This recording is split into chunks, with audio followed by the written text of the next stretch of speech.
looking for something. A new way, a new understanding, a connection, some comfort. You've got questions, and Light on Living puts the spotlight on all the answers so you can shine. Lift and lighten the load of life's challenges and learn simple and easy ways to live a healthy, happy life. You'll gain insight and start to see things in a new way that motivates you. You're invited to hear new, see different, and feel more as Lisa shines the light on living.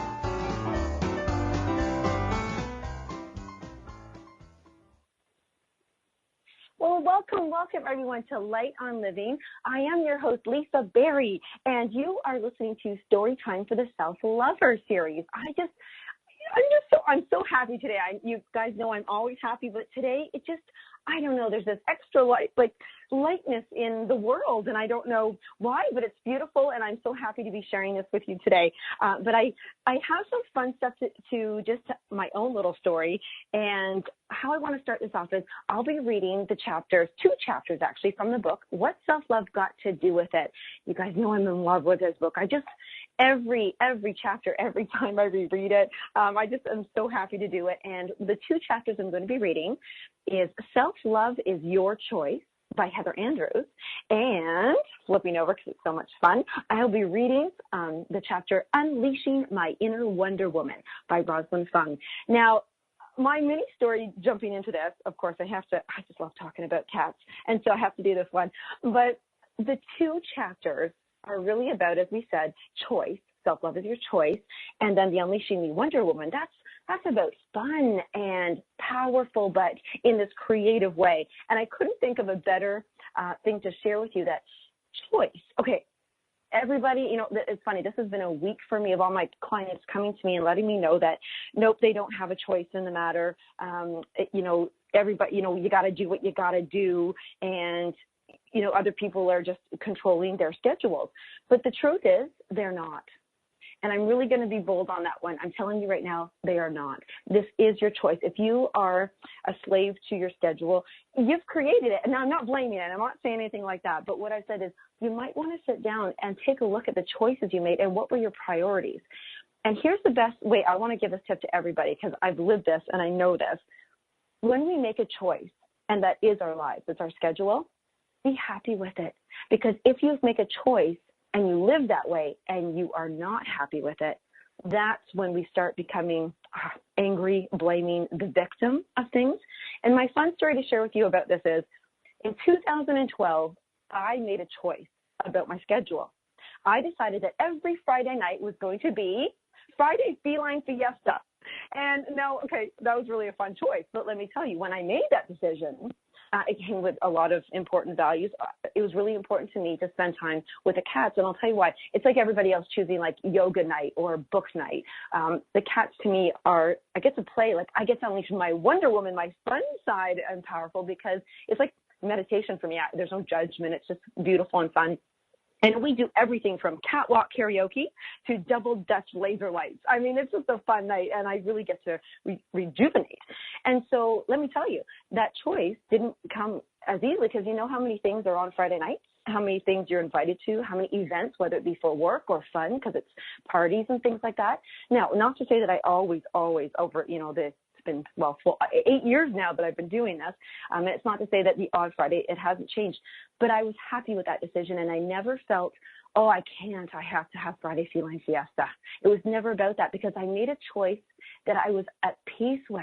I loved it, and I knew the value of it. And then, as I said, if there has to be some things you do. So if you're looking at your life and you're hating the choices that you made, you're looking at going, oh my gosh, I made these choices or commitments that I don't like, you need to revisit them, because I'm telling you right now, you are in control. And you know what? Heather Andrews has written all about that. And you're going to hear some really beautiful choices that she made in her life, and they were really hard. So I'm going to jump right into this. So this is from the book, What Self-Love Got to Do with It.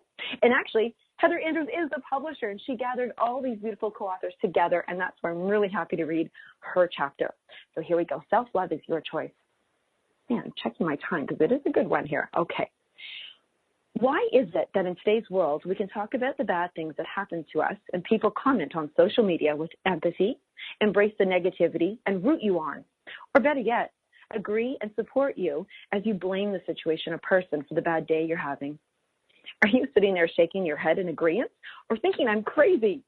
Well, I'll agree with you on the crazy part, but it is a result of living a solid, happy life on my terms.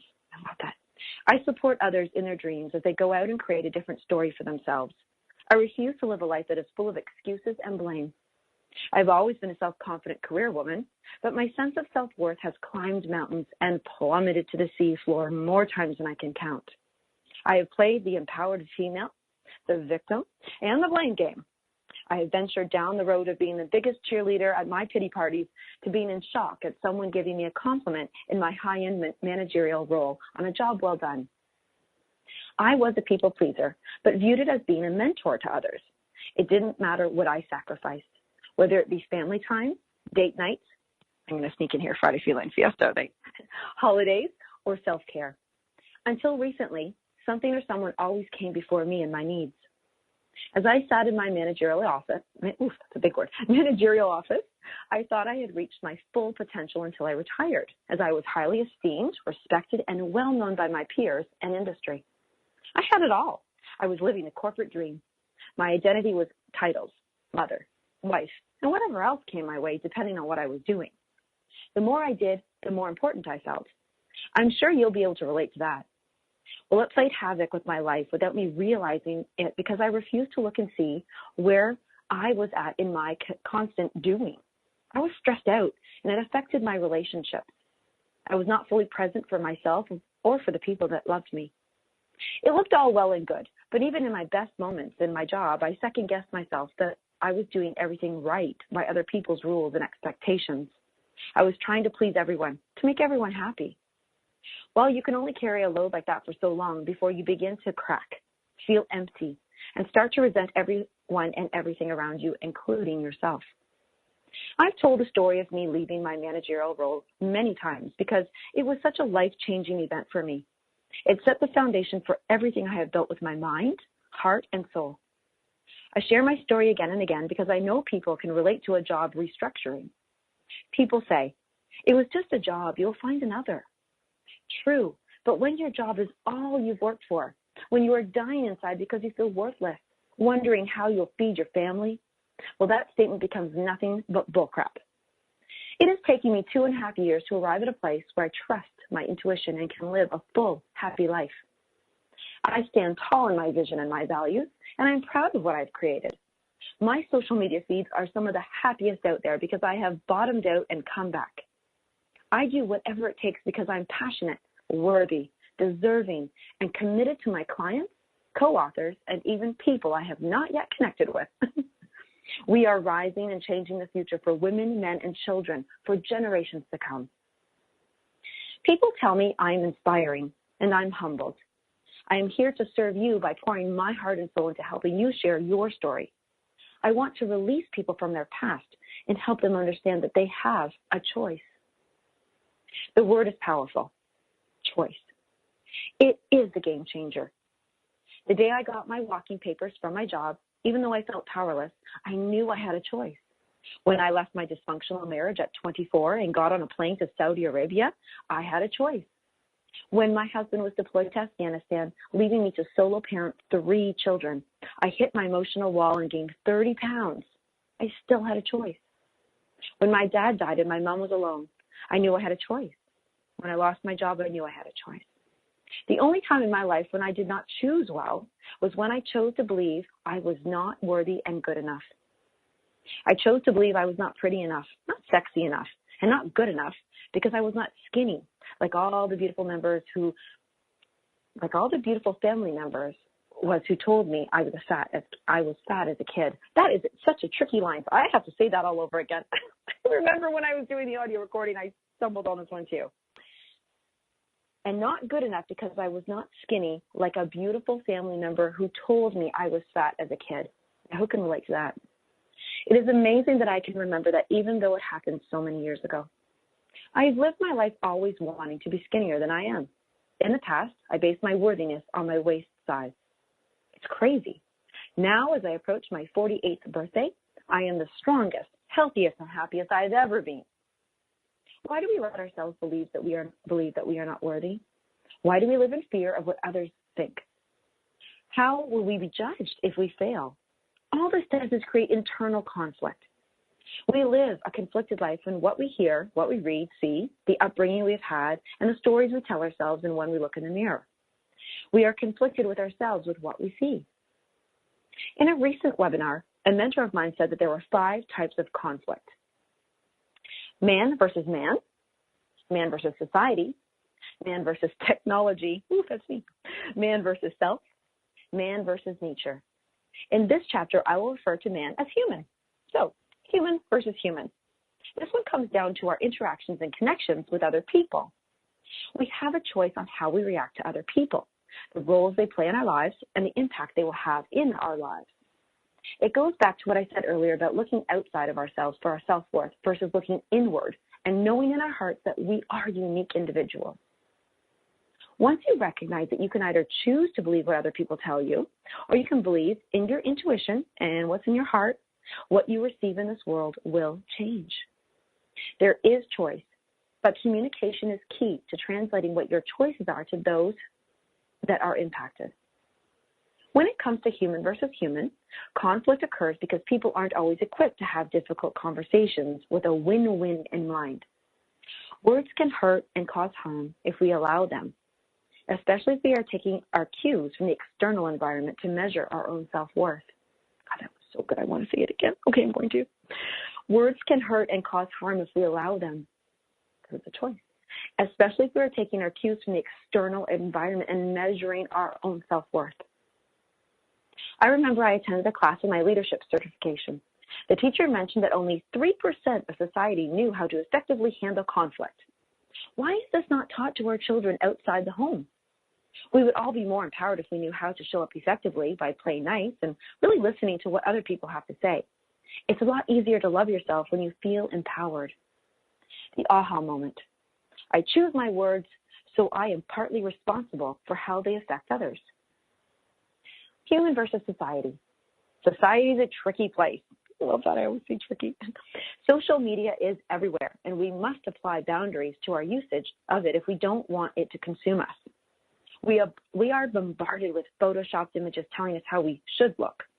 I remember thinking that if I looked like the women in these images, I would be happy. I know I was not alone in my beliefs.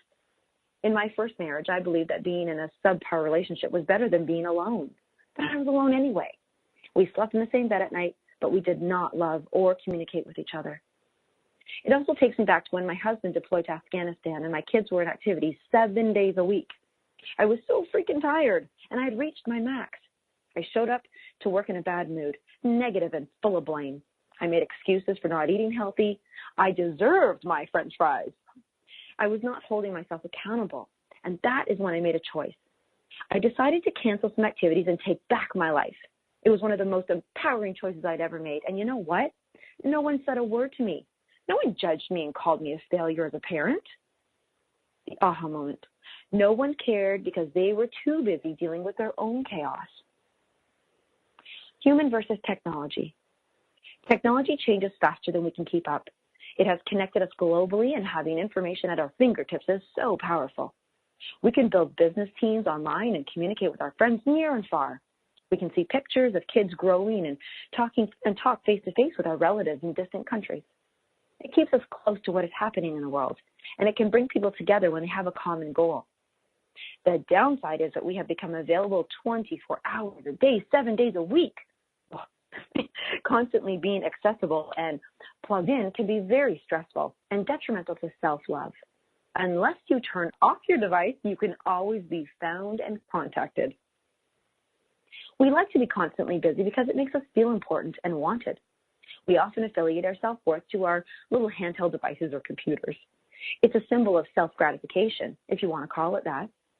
I am just as guilty of this at times. So now I've built boundaries around my devices and access them only when I need to, not because I have to. I made a choice to take control. I have used technology to create automation in my life and business so I can have a life. Tony Robbins said, "Your cell phone is for your convenience, not others." My son and I recently had a conversation about how technology was affecting his life. He is a third-year engineering student. He said engineering is still engineering. It is all the technology platforms that they had to learn that was an additional stressor to the amount of content that they were being taught. As I have raised my children, I have instilled in them the belief in themselves, and it has had its rewards. They have reached adulthood and met challenges head on. He came home one day from university frustrated with the system. His words: "University is a great place for learning and connection, but the demands on you as a student can make you question your self-worth because it is so easy to feel like a failure. I can see why the suicide rate in my age range is increasing." That's a bold statement. This came from his heart. He knows what he's talking about because he had a very dear friend commit suicide in his grade 12th year. I'm not saying this to point fault at any institution. I am merely stating an opinion, feeling, and observation from a kid in the system. I knew I had my issues with my own self-worth, but it was not till I became a parent that I realized how much I need to look deeper and to heal. I was their leader, mentor, and mother, the most influential part of their lives. If I did not have my beliefs intact and my internal compass of self-worth dialed up, what chance did they have? In today's world, technology has a global impact. So we need to be able to filter, set boundaries, only take cues from an external point of view, and hold on tight to your self-worth. The aha moment here was I had to be the one to choose to set boundaries regarding technology. I had to make a conscious decision to not affiliate my self-worth and love with how busy I was. So we're going to sneak off to commercial, but when we come back, we're going to jump into human versus nature. And she's got some really good things to say there because nature, you can't change that one. You got to work with it. So join us.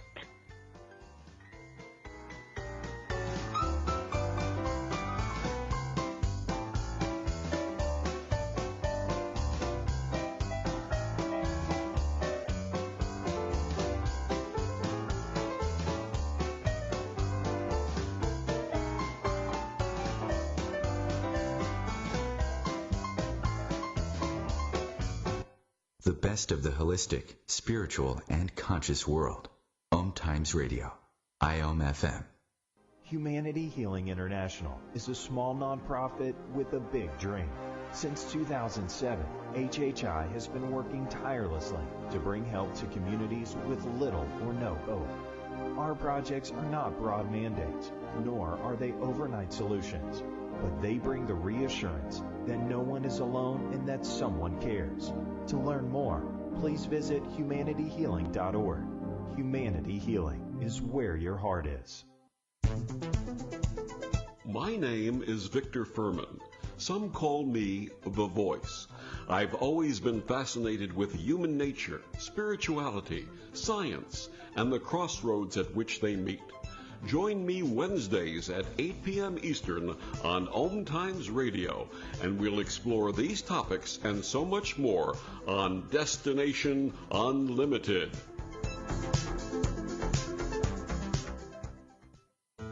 Enjoy passive income benefits while creating a cottage experience for others. From a relaxing getaway to connecting with nature, sitting around flickering campfire light, dipping in cool, refreshing waters, strengthening your body with biking, hiking, boating, and swimming. And you have the cottage that could be a part of all of those memories while earning you money. Financial abundance as a thank you for renting your cottage. Become a cottage rental owner today, safely and supported. RentCottage.com.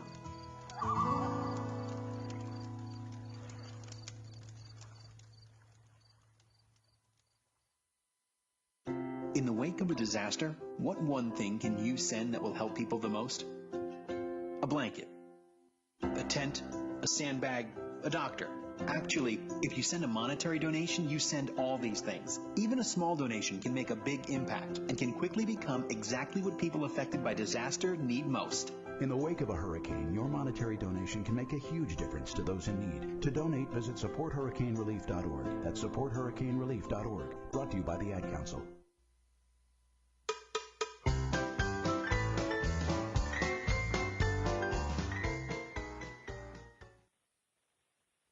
All righty. I'm so happy to be continuing to read these chapters from the book, What Self-Love Got to Do with It? And I'm your host and a Storytime reader today, Lisa Berry, and I'm reading Self-Love is Your Choice by Heather Andrews. Now, we've covered some human versus some fun things, human versus human and human versus society and human versus technology, but now we're jumping into human versus nature as we continue. Human versus nature. How does nature relate to self-worth or self-love? Well, we can view this from a couple of angles. Some of my best moments of reflection have happened in nature. For example, the gentle changing of one season to another. I can sometimes want things to change immediately, but nature reminds me that it is a gradual process. Nature teaches us to weather the storm by overcoming obstacles that happen in our lives, and it teaches us how to handle real-life situations. I talk more about overcoming them in my last book, Obstacles Equal Opportunities. Great book title. Like, everybody grab that if you can. If one has been affected by weather, their lessons include recovery, patience, gratitude, overcoming loss, grief, resilience, and they gain the strength to move forward. I'm grateful for what nature has taught me and in places it has taken me, from the cold winters in Canada to the Saudi Arabian deserts. The elements make you think ahead, and you need to be prepared with the right tools to keep you warm, dry, and protected. If we walk through life being accountable for our preparedness, we might not take the hits we do to our self-esteem and self-doubt, which ultimately affect our self-worth. The aha moment. Nature teaches us that while we have choices, we cannot control everything in our lives. Sometimes we must go with the flow. I love this. Human versus self. I wrote a post on my Facebook today about a course and its teachings that I had been practicing for 11 months. I attended one of the courses as a volunteer team member. Last year when I showed up at the course, I felt I had a pretty good handle on my life. I had my first book being published and I was working full-time again. However, I was in debt because I felt I needed to upscale my business and ended up making some huge mistakes. I had tons of self-doubt, and my trust in myself and others suffered. I felt I needed what other people were offering because I told myself daily that I did not have what it took, even though my intuition told me otherwise. I was very angry, but I deflected from talking about my feelings to talking about how busy I was because I did not want to look inward. I was scared about what I would find, pent-up old hurt, blame, excuses, and the possibility that I was not worthy. A very brave man who I ended up being partnered with for the weekend had a strong sense of self. And during one of those exercises, we had to look into each other's eyes. It was like looking into a soul, and I kept turning away because I was not sure if I was ready for someone to see mine. It felt like a dark place, cold and unfeeling. He took my hand with purposeful kindness. No words were exchanged as he brought my eyes back to meet his. The longer I stood there, the more I felt in my heart. Tears shone in my eyes. My tears came from a place of hurt, love, and kindness. They didn't come from anger over a job loss or feeling sorry for myself for what might have been, or the blame I put on myself for investing in my business or myself to the point of almost bankrupting my family. He stood there with kindness in his eyes and nodded, as if he was giving me permission to feel again. That was the day I fought for what I believed and told myself I was starting my business. That weekend was the breakthrough I needed to bring my emotions to life and learn a new way to focus on the positive side of life. I had new tools, and my mind, soul, and body were working together in alignment. Oh, my God. That is, okay, everybody, that's incredible. Oh, Heather, that was just absolutely beautiful. I had new tools in my mind, my soul, and my body were working together in alignment. Now, that's powerful. Everybody, that's where you get your power from. She is going to share her Facebook post. This was my Facebook post from the day. It all started with Flip Your Switch with Suze Casey 11 months ago. It amazes me how hard we are on ourselves. I attended the afternoon session today and gave testimonial to my life transformed. From the belief repatterning and way of being and showing up for myself and others in my life, I lead with my heart.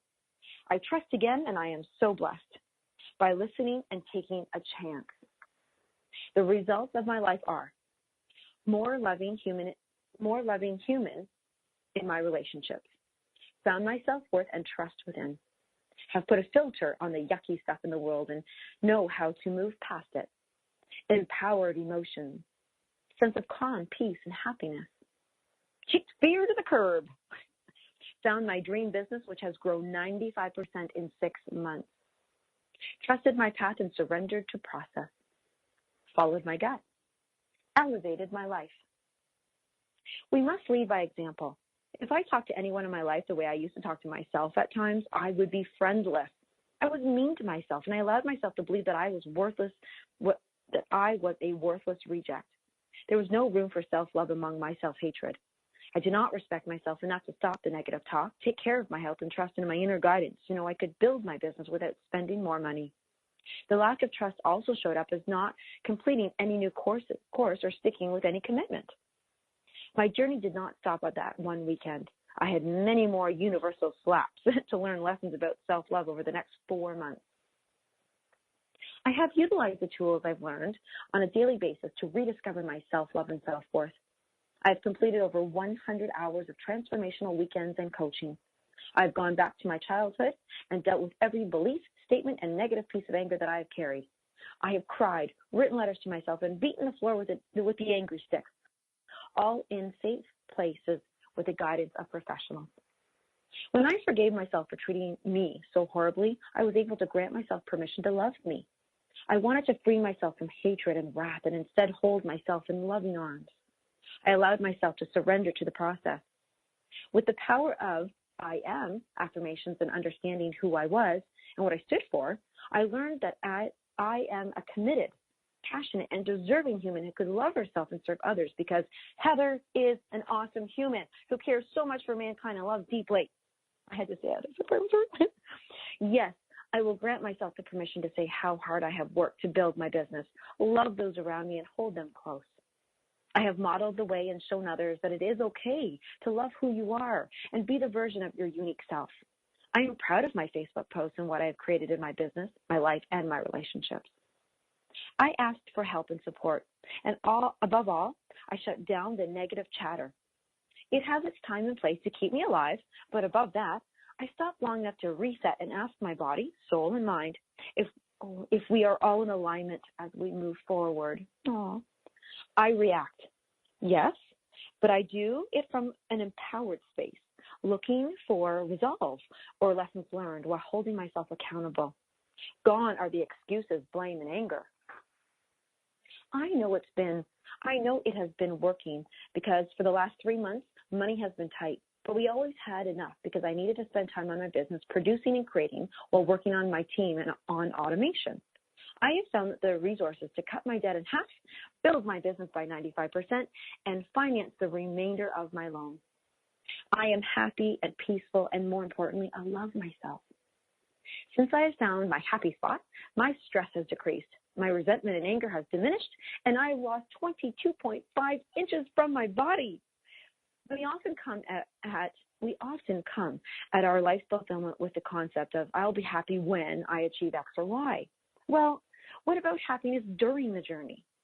I know I have come at you from all angles of my story, but I wanted to share with you the real journey of what self-love got to do with it. My answer is everything. Your self-worth is your most priceless possession. It is your internal commodity and your value. If you are scared or stuck in your story, stop and look inward, not outward. What are you feeling right now? Acknowledge it by writing it down on the aha moments and self-reflection page after this chapter. So everyone, you can do that right now. Grab a piece of paper and write anything that you are acknowledging, okay, what you're feeling. In fact, I encourage you to do it after every chapter. We have provided space for you to do so. What do you want to change? This is about you, your life, and your values. This is your story, and the choices you make will reflect the outcome. Yes, it takes courage, support, and openness to break the barriers, but I know you can do it, and I know you're worth it. If you need permission, I give it to you with my heart and soul. Get on that worthy train and write it until you find self-love. Dig deep and let it out. Share your story. It will help you heal, and it will help others to heal. The world needs our stories. I know I've taken you on somewhat of a roller coaster ride, but my goal is to share the many aspects of self-love and worth as it is more than a bubble bath and a glass of wine. Don't get me wrong, it's a great start, but that's what it is. It's a start. The journey is still ahead of you. I stand strong today in my power. I'm a parent, a woman, an influencer, a leader, a mentor for our future generations. I am worthy, deserving, and owning my self-love. My wish for you is to discover your path on the road of life. Take that first step today. You can't create different things if you are like everyone else. That's said by the greatest showman. Go be you and rock it like the rock star you are. Claim your self-worth. It's yours. It won't be easy, but once you make that first step, you won't look back. Will you take the first step and cross the line? It's your choice.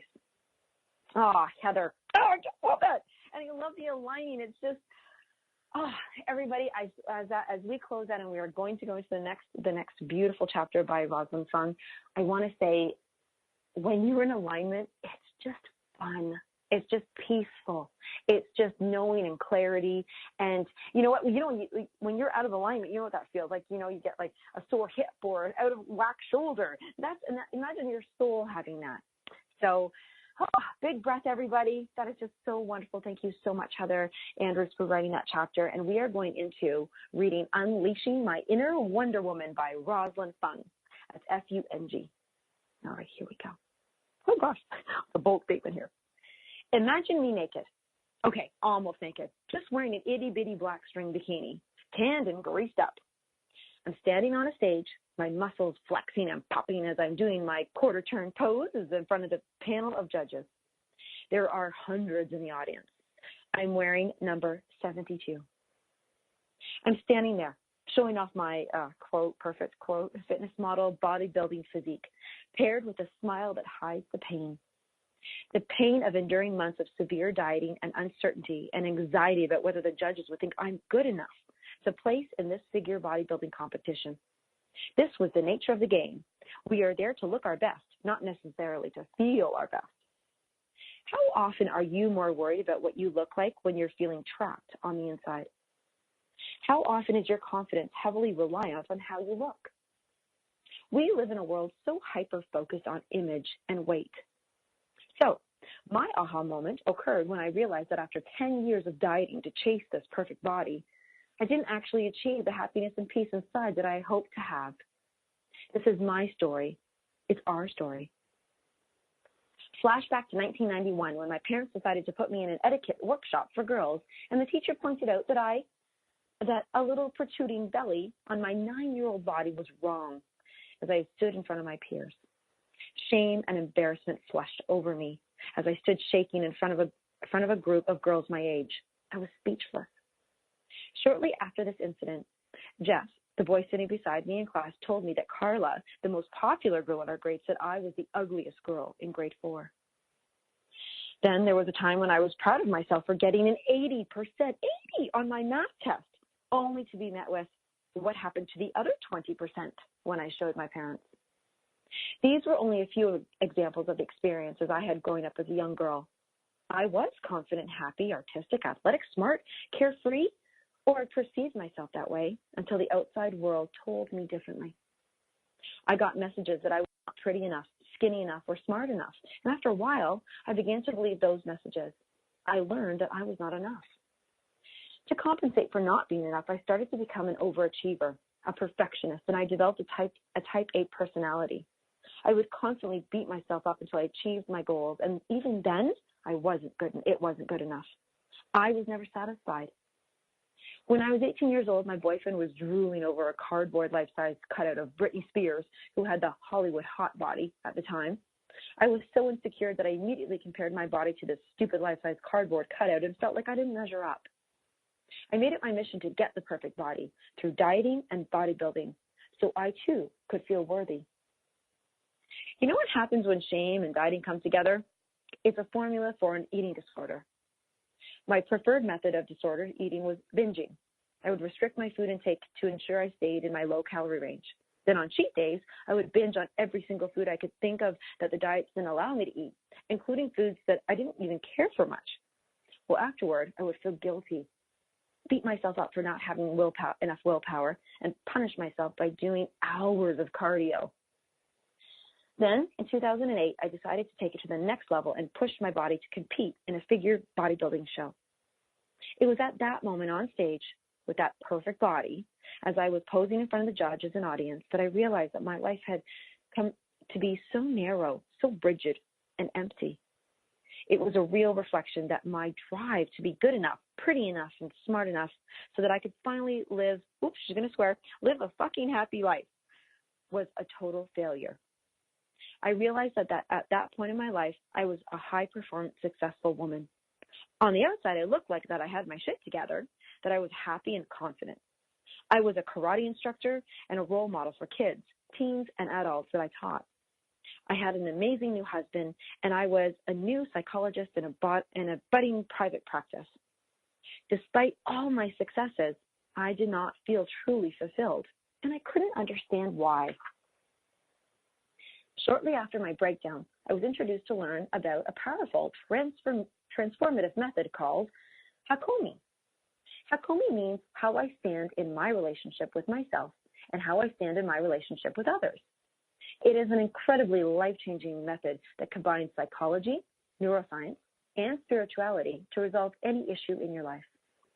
Of course, as a therapist learning about something new, I was faced with working through my own limiting core beliefs. Through my own self-worth in Hakomi, I discovered that I unconsciously believed that I was valued in what I was doing rather than what I was being, and what I was doing was never enough. At the core of it all, although I was highly confident, I lacked self-worth. Confidence and self-worth, which are often mistaken for the same concept, are two different things. Confidence is about believing in your abilities, whereas self-worth is how you value yourself, and they do not always go hand in hand. And I want to stop there because we're going to be scooching into commercial, but really think about just that for a second. Do you have confidence in your abilities, or are you truly looking at your value of yourself and your life and what you are and what you offer? So I want you to be thinking about that as we go to commercial, and then we come back. We will continue our chapter from Rosalyn Fung.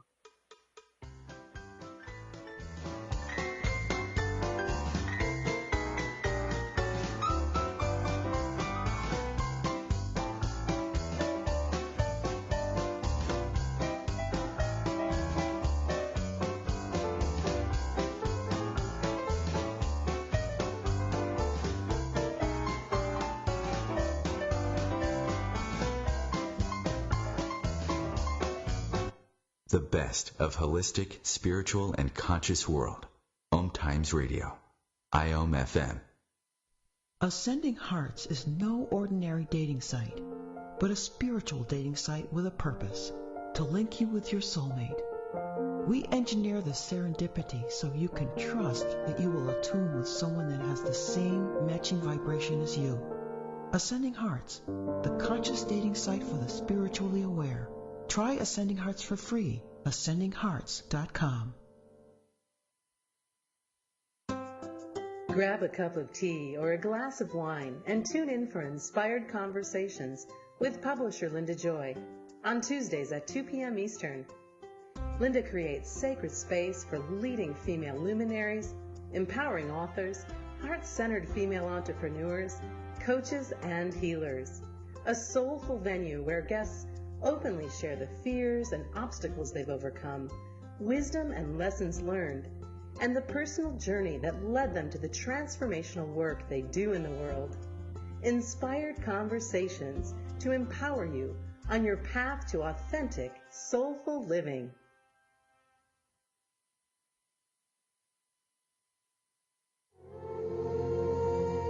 Hi, this is recording artist and composer Yuval Ran, inviting you to a voyage through the chakras, a new double album of guided meditations to transform your life, a sublime musical medicine for nourishing inner peace and reaching to your higher virtues. Get it now at metamindfulnessmusic.com, METTA mindfulnessmusic.com. So I'm a cat. And I just moved in with this new human, and she's got this little toy she's always playing with, all day long. Tap, tap, tap, tap, bloop, bloop. She can't put it down. There it is. Oh, and get this. She even talks to it. Last week she asked it for Chinese, and guess what? Egg rolls showed up. Like magic. Humans have cool toys. A person is the best thing to happen to a shelter pet. Be that person. Adopt. Brought to you by the Ad Council and the ShelterPetProject.org.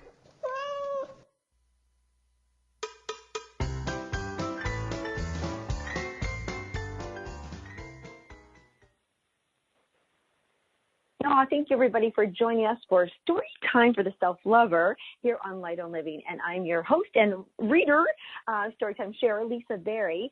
And I'm just, like I said before, I'm reading from the book, What Self-Love Got to Do with It. And each chapter has just been so beautiful. And I'm really kind of sad that this is the last story time from this book. And I can't wait to read their next ones and next ones and next ones, because Heather Andrews is just compiling so many of these books. And as we just read from her chapter first, she truly is doing what she loves to do because she is in alignment.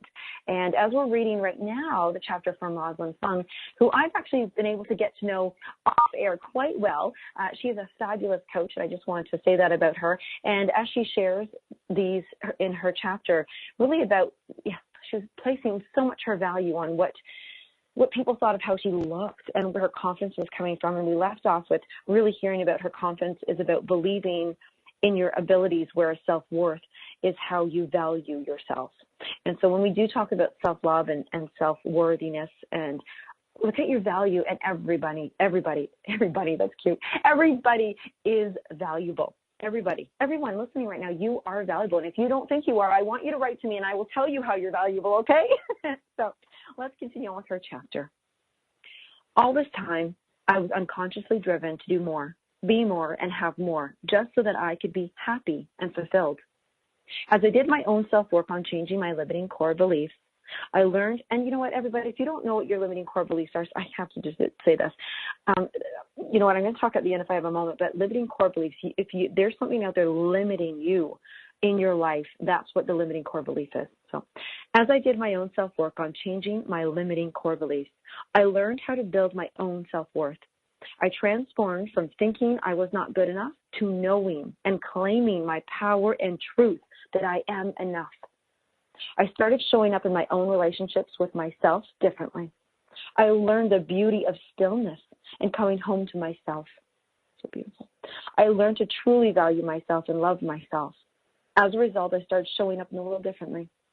I embraced being perfectly imperfect. I stopped being so rigid with food and learned to have more flexibility. I started to love my body just as it was, shifting from focusing on what it looks like to honoring my body for what it does for me.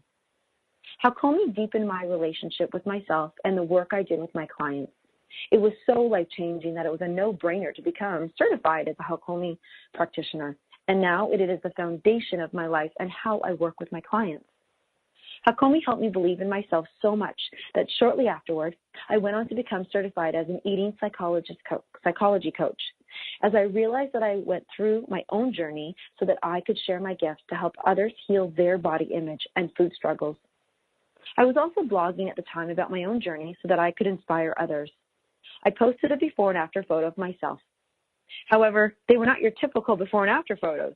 My before photo was my bodybuilding physique on stage, and my after photo was me 10 months after I gave birth to my first son, so I was softer and curvier. My atypical before-after journey caught the attention of the Huffington Post, who contacted me to publish my story on their site. This was truly a confirmation from the universe that I was meant to help others love themselves too. For the following 6.5 years, I ran multiple food, body image, and self-love transformational groups for women and for men. I worked with teen girls, women, and men to help them feel more empowered in their relationship with their food, body, and health. Food and body image issues are just a doorway to deeper aspects of ourselves. At the core of it, my job was to really help people awaken to consciously rediscover their diamond self, the self of pure love and light that we came into this world as, before all the shame and guilt was projected onto us. In 2014, when I went on maternity leave with my second child, I also joined a group coaching program for speakers who wanted to create a more positive impact. I was part of a community of coaches and business owners from various fields, and my mind was blown with all these new ideas of how I could get my message out there. This led me to become the first registered psychologist in Alberta to trailblaze and create an international online program in food, body image, and self-love. This was no easy feat. There was a lot of red tape that I had to go through since I was in a very regulated profession. I was determined to find a way to make it happen, though, because I knew that my work would make a difference. As excited as I was about creating a more impactful excited as I was about creating more impact internationally, I was equally frustrated by such a strict regulated profession. Witnessing my coaching peers making such an amazing impact and having freedom with their time, money, and location gave me the opportunity to reflect on my own career and whether I wanted to continue as a registered psychologist. As much as I loved being a psychologist, I knew that the strict limitations of being in such a regulated profession were keeping me from living out my biggest vision and dreams, where I could be creating impact and having freedom with time, money, and location. I deeply desired to travel more, volunteer more, engage more in play, and especially as a mom of 2 young boys, I wanted to spend more time with them in their classroom and at home. At this point, my personal development work and my desires to create a more positive impact motivated me to hire a business coach and start a self-love coaching business on the side. I soon realized that my passion shifted to working with female entrepreneurs who were getting in their own way. Women often struggle with their self-worth and confidence to put themselves out there, whether it is in networking events, speaking on the stage, in front of the camera, promoting themselves, or charging the true value of their services provided. I also attracted female entrepreneurs who wanted to take their business to the next level, that lacked strategy and systems to put it into place and were thrown into the overwhelm of too many ideas and directions. They lacked clarity and focus and ended up going around in circles like a chicken with its head cut off. Oh, because I had invested so much in my own learning to grow my business over the years, I truly felt confident to teach others what I learned and prospered from implementing. As a result, this led me to add business strategist coaching to my services. My side hustle began to take off quickly. My side hustle began to take off quickly, and 5 months into it, I started to realize that being a therapist no longer aligned with my biggest vision and dreams. Trying to maintain my psychological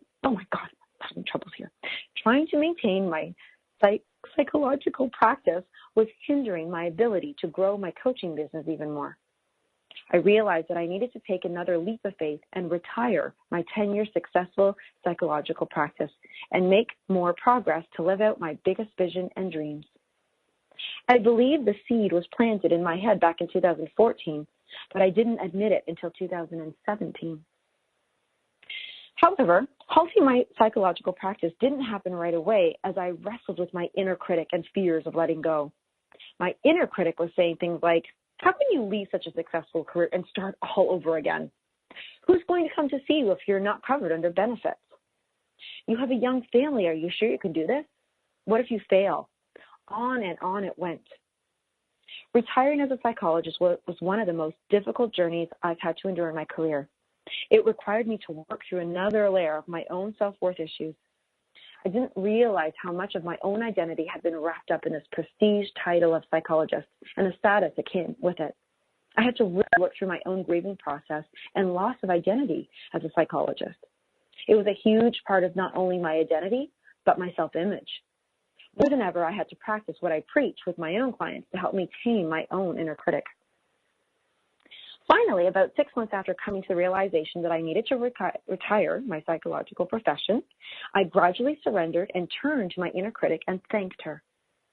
After all, she is there to protect me and keep me feeling safe. That's her job. I stepped into my own inner Wonder Woman and had a conversation. Okay, many conversations with her. I let her know that I truly believed and trusted in myself and that I had all the resources I needed to ensure I lived out my dreams. I now know that my true calling is to support female entrepreneurs so they can get out of their own way, so they can grow their businesses through a combination of the Hakomi method and business strategy coaching. I help them to have a higher level of impact while also creating more freedom with the time, money, and location. I recently rebranded, created a new website, and hosted a relaunch event where I stood on stage in front of 150 women to declare my new platform of self-love, life, and business coach. I had tears of joy running down my face as I stepped on stage and shared authentically how I was living my dream at that moment. I didn't know how I was going to get there, but with the guidance of my own coaches, belief in myself and my dreams, and an unstoppable attitude, I did it. I was so touched by all of the women in my community that came out to celebrate this day with me. My intention of the event was to bring female entrepreneurs together and drop them into vulnerability, so I could find the courage to connect with each other from their authentic space This allowed them to share their biggest struggles in business and know that they are not alone. I wanted to create a strong sense of community where women can be real, share, inspire, uplift, collaborate, and connect with each other. I was so touched by all the feedback about how these women had breakthroughs at my event, and the connections that were made among them just lit me up like a kid on Christmas Day, which is not too far away right now. This is the start of a new chapter in my book of life. It hasn't been an easy journey, personally or professionally, but I believe that whenever we are called to step outside of our own comfort zone, it's never easy. However, to feel and witness how amazingly rewarding it is to expand my comfort zone and to live out my dreams makes it all worthwhile.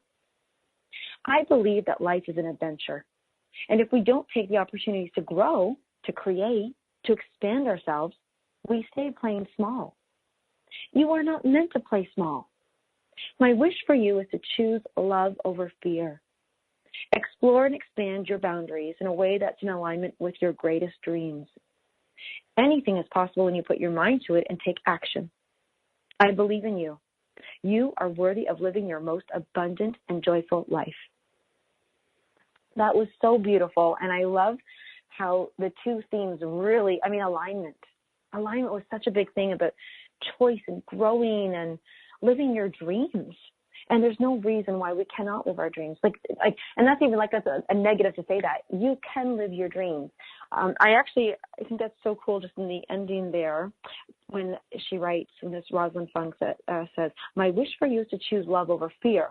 Well, how interesting is this? I'm going to be walking over to the other room here because I've had this beautiful it's a photocopy of a saying that a dear friend gave to me, and I just read it again today, and I think she gave it to me 2 months ago.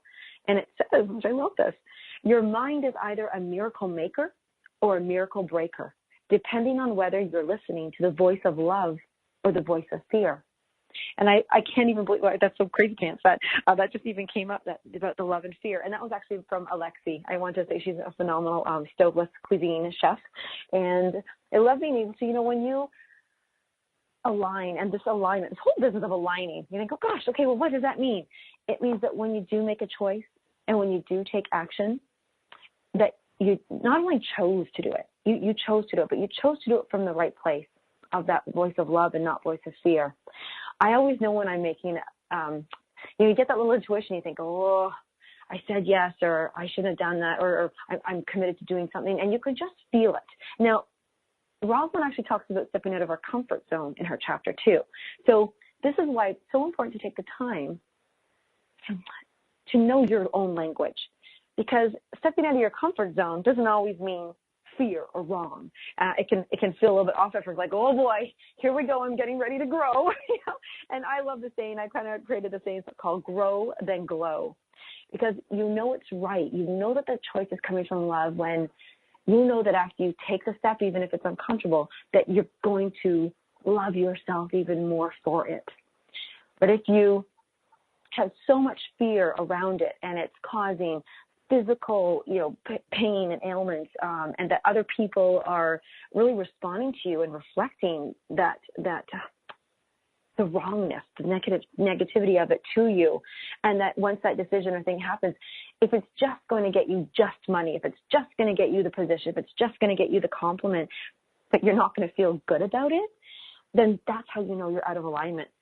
So it's such a funny thing, this whole I mentioned before, I'm dealing with sciatica, and I finally, I think this is why I mentioned in the beginning of this whole show today that I felt so happy, is because I figured out what was going on, and I just already feel the healing, the alignment coming from it, and that's what I wish for you guys. So as I wrap up here with this beautiful, I'm so sad that it's over, but I know there's going to be so many more stories to share. As we wrap up Story Time for the Self-Lover, I want to thank all of the co-authors for just creating this and sharing this. They're all from the book, What Self-Love Got to Do with It. Please pick up a copy of your own. The audio version is coming out. I'm so proud and happy that I will be the voice of the audio, and we'll get that out to you, and I'll let everybody know when it's going to be available. But right now, go ahead and pick up your book, because at the end of every chapter in this book, there is a page, and it has the lessons learned and the mindset tips. And then there's a page right inside of it where you can write. Let me tell you, my book is completely full. I've written all over this thing. But there's just so many one little liners. And it does take, and I promise you this, I can actually give this to you. As I sign off, it takes every day to do something positive for yourself. Every single day. Do not miss a day. You are deserving of that. So thank you so much for joining me, Lisa Berry, here on Light on Living. And I look forward to talking to you guys and hearing from you on my Facebook page, Lisa Berry, Berry. And come join me next Monday as we have our segment, our show of musical chairs. So thank you, everybody. Have a wonderful, wonderful rest of your week.